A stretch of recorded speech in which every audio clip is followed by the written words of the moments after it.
Hello, and welcome to the turbulent world of Middle East soccer, or Mideast Soccer podcast. I'm your host, James Dorsey.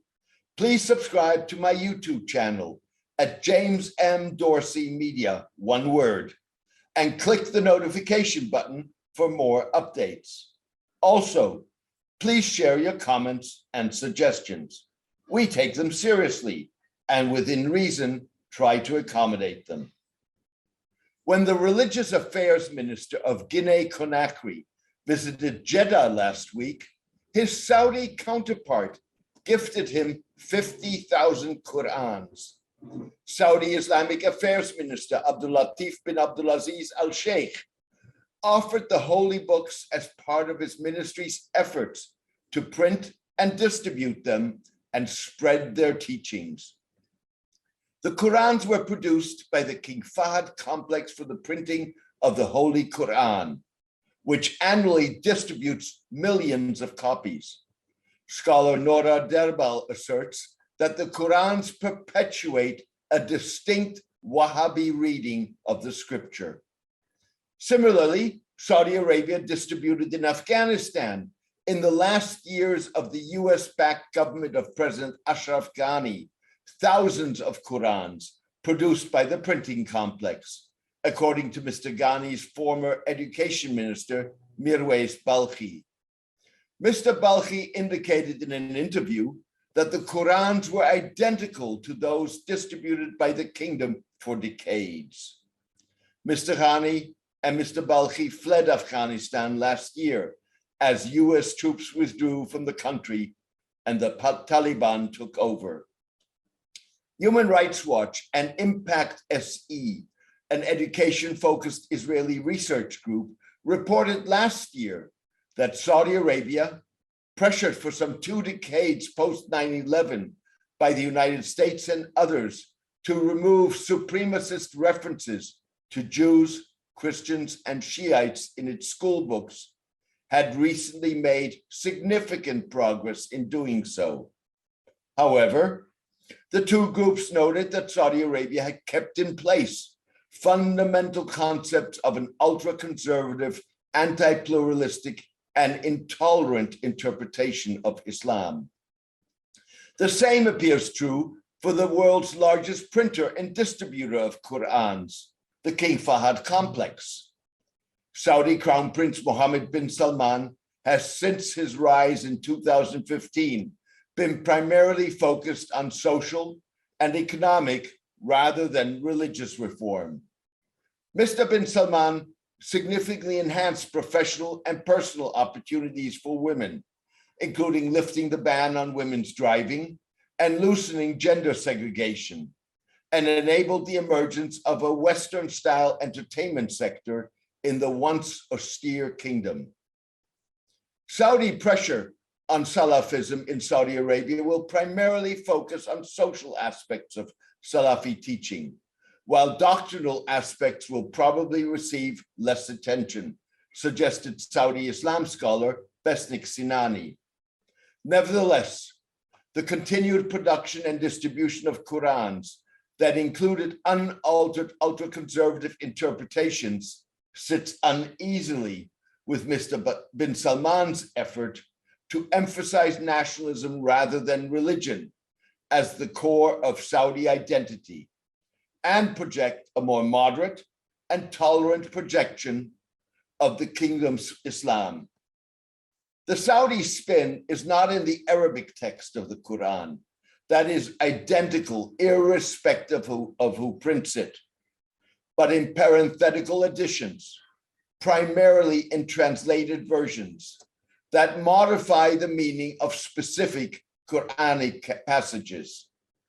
Commenting in 2005 on the King Fahd Complex's English translation, the most widely disseminated Quran in the English-speaking world, the late Islam scholar Khalil Muhammad asserted that it reads more like a supremacist Muslim, anti-Semitic, and anti-Christian polemic than a rendition of the Islamic scripture. Religion scholar Peter Mandeville noted in a recently published book on decades of Saudi export of ultra-conservative Islam, that it is the kingdom's outsized role in the printing and distribution of the Quran as rendered in other languages that becomes relevant in the present context. Mr. Sinani and this author contributed chapters to Mr. Mandeville's edited volume. The King Fahd Complex said that it had produced 18 million copies of its various publications in 2017 and 2018 in multiple languages in its most recent production figures. Earlier, it reported that it had printed and distributed 127 million copies of the Quran in the 22 years between 1985 and 2007. The complex did not respond to emailed queries on whether parenthetical texts have recently been changed.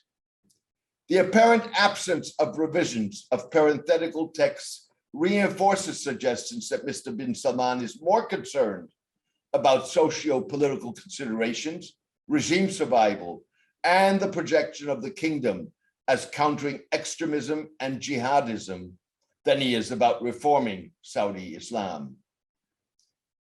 It also spotlights the tension between the roles Saudi Arabia envisions as the custodian of Islam's holiest cities, Mecca and Medina, and the needs of a modern state that wants to attract foreign investment to help wean its economy off dependency on oil exports.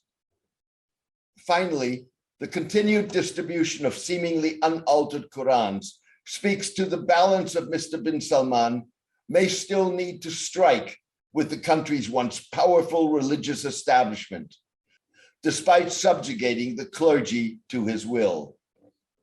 The continued global distribution of unaltered Quran commentary calls into question the sincerity of the Saudi moderation campaign, particularly when juxtaposed with rival efforts by other major Muslim countries to project themselves as beacons of a moderate form of Islam. Last week, Saudi Arabia's Muslim World League convened some 100 Christian, Jewish, Hindu, and Buddhist religious leaders to establish a set of values common to all major world religions and a vision for enhancing understanding, cooperation, and solidarity among world religions. Once a major Saudi vehicle for the global propagation of Saudi religious ultra-conservatism, the League has been turned into Mr. bin Salman's megaphone.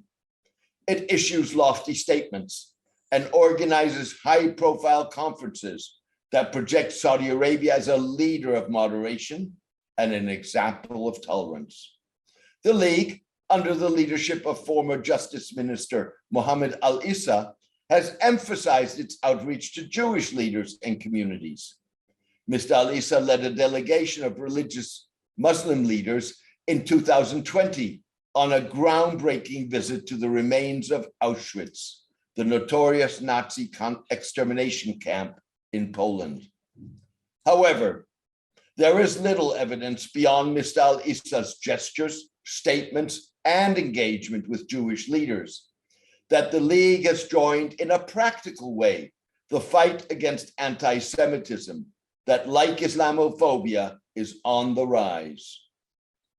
Similarly, Saudi moderation has not meant that the kingdom has lifted its ban on building non-Muslim houses of worship on its territory.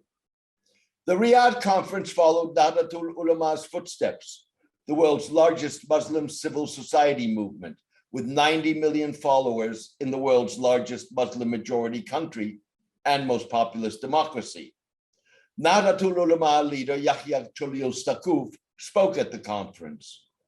In recent years, the Indonesian group has forged alliances with evangelical entities like the World Evangelical Alliance, or WEA, Jewish organizations and religious leaders, and various Muslim groups across the globe. Nahdlatul Ulama sees the alliances as a way to establish common ground based on shared humanitarian values that would enable them to counter discrimination and religion-driven prejudice, bigotry, and violence. Nahdlatul Ulama's concept of humanitarian Islam advocates reform of what it deems obsolete and problematic elements of Islamic law, including those that encourage segregation, discrimination, and/or violence towards anyone perceived to be a non-Muslim. It further accepts the Universal Declaration of Human Rights, unlike the Saudis, without reservations. The unrestricted embrace of the UN Declaration by Indonesia and its largest Muslim movement has meant that conversion, considered to be apostasy under Islamic law, is legal in the Southeast Asian nation. As a result, Indonesia, unlike Middle Eastern states where Christian communities have dwindled due to conflict, wars, and targeted attacks, has witnessed significant growth of its Christian communities. Christians account for 10% of Indonesia's population. Researchers Dwayne Alexander Miller and Patrick Johnstone reported in 2015 that 6.5 million Indonesians had converted to Christianity since 1960. That is not to say that Christians and other non-Muslim minorities have not endured attacks on churches, suicide bombings, and various forms of discrimination.